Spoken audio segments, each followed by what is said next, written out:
Hey, good morning, everybody. This is John Palmer, Dutch Dog Speed Selling. This is Raging Verbalist number 331. Wow, we got here already. Glad that you're with me. If you're a longtime watcher, and also if you're new, hit that button and say subscribe and like it. Now hype it, and boost it, and do all the things we can possibly do. Anyway, Raging Verbalist, we talk about a variety of different topics, and today is no different. Don't dive too much into politics, but go where I need to go and hopefully add some interesting ideas and insights into what you're all about. So, first thing we're going to do is going to talk about, or the thing we are going to talk about, is the fact that I was on a business trip and I went to the Apple store in Reno, Nevada, and got to see the Apple Neo, the Mac Neo. And the question today is to Neo or not to Neo. That is the question. And the point of it is that this is a very interesting laptop, especially at the price point that Apple is selling it at, $599 for the smaller version, which means it has less storage capacity, and $699 for the larger, more capable version. More capable because it has like Touch ID and it has more space. And I'm a big believer that you need to buy as much space as you can. I'm talking about storage space. Now, I will tell you right now that this is a very interesting breakthrough laptop for Apple. First off, I'm recording this on my M2 MacBook Air, and I am working through a variety of different Apple products. And the thing that I think that the Neo brings is that if you already own an iPhone, I'm not talking to you Android folk, because you Android folk are out there. I mean, I've got Android phones, but integration is always a problem because you want to be able to go from your, you know, handheld to a tablet to the desktop, and you want to have integration. And if you want to be in Apple's ecosystem, then I think that the Neo is a great step forward. The biggest thing about it is that it was perky, it was fast. I asked several Apple employees, Apple, you know, retail store guys and gals, all guys at this point in time.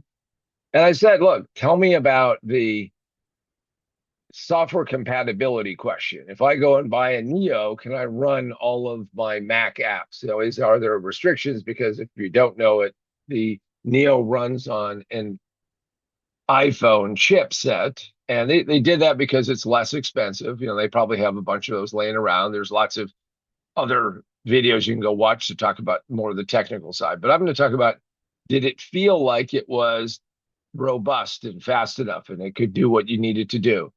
Now, if you're going to do video rendering, you're going to do some kind of, I'm going to now host, a large local, an LLM, a big giant model. It's not going to do that. But I can tell you that it's lightweight. It's lighter than my M1 MacBook Air. It looks like it has very decent speed, very good response rate. And frankly, if you're going to do content creation of the, verbal kind, like you're just going to record a little something here or there, or you're going to type and do all that, I think it looks like a smoking hot bargain. Uh, you know, the reality of it is that we are all looking for the ultimate singular setup at one point in time, right? We want to have the most powerful laptop. We want to have all of those things. But I think that this fits into a pretty interesting niche. First off, if you don't have a newer laptop and you want to make the jump, this is the least expensive way you can get into the Mac eco or the Apple ecosystem. Second thing is that I don't think you're getting a lot of compromise. This isn't like when the old, smaller Windows laptops came out a while ago, and they came up with these little, small ones that were amazingly underpowered. No, that's not going to be the case. I think it's really going to do well in that regard. But I would remind everybody that, everything has compromises, everything has limitations.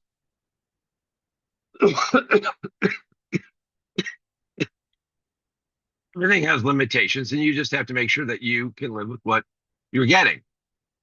There is no doubt that you can get a lot of great work done. And because of that, I think the Neo is going to be a success, already is a success. But my suggestion is that you go try it, test it, see what you think about it, and see if it will work for you. Will it last as long? Meaning that you can have this thing for years and years and years, which is, by the way, one of the advantages of buying Apple products, in my estimation is that my Apple products last a lot longer than my PC products. And yes, I own both kinds because, of course, that they're, supported longer as far as operating system upgrades. Build quality is something that you're paying for and you're getting.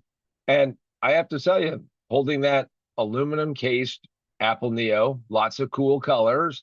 So Apple, of course, once again breaks the mold from having just gray or black or whatever colors are to having something a little bit more colorful is probably a pretty interesting situation.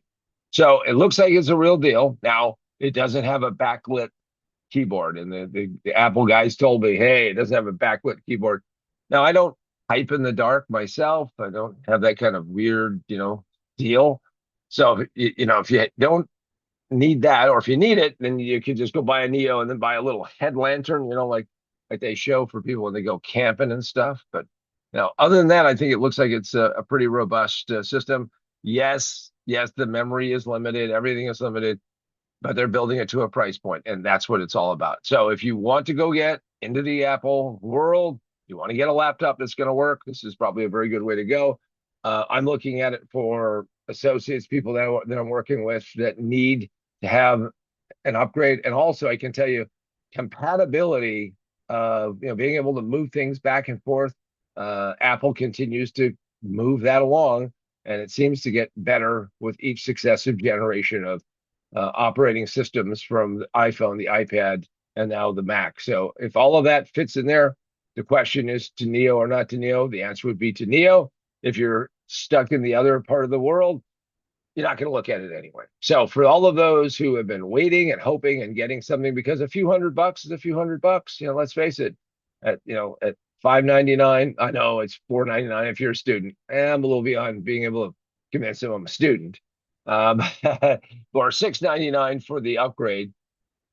Smoking deal, probably really worth it. I would say find a way to get the extra $100. Don't buy the lowest priced one where you have such limited storage space, because all I can tell you is, having been selling storage for a really long time, it's how I broke into the tech business.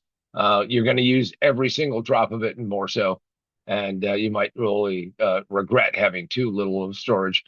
Yes, it has limited connectivity. Yes, it has all those things. But again, it's driven by a price point. And with that, I'm going to leave it for you to have some thoughts and decide whether you want to buy it. So really, Apple made it where the biggest thing is, what color is it going to be?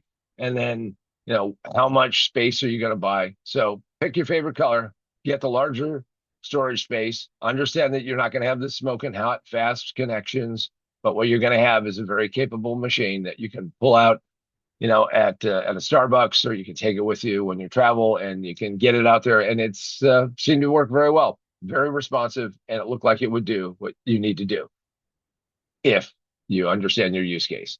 And with that, this has been the Raging Verbalist. I'm John Paul Mendoza, Dr. Speed Selling. And until the next Raging Verbalist, all I can say is make sure that you're aware whenever you make a decision that there is a bundle of compromises that you're going to have to make. And that's just the way the world works. We can't have it all, but we can't have what we need. I think the Stones wrote a song about that. Anyway, till then, we'll see you on the next Raging Verbalist.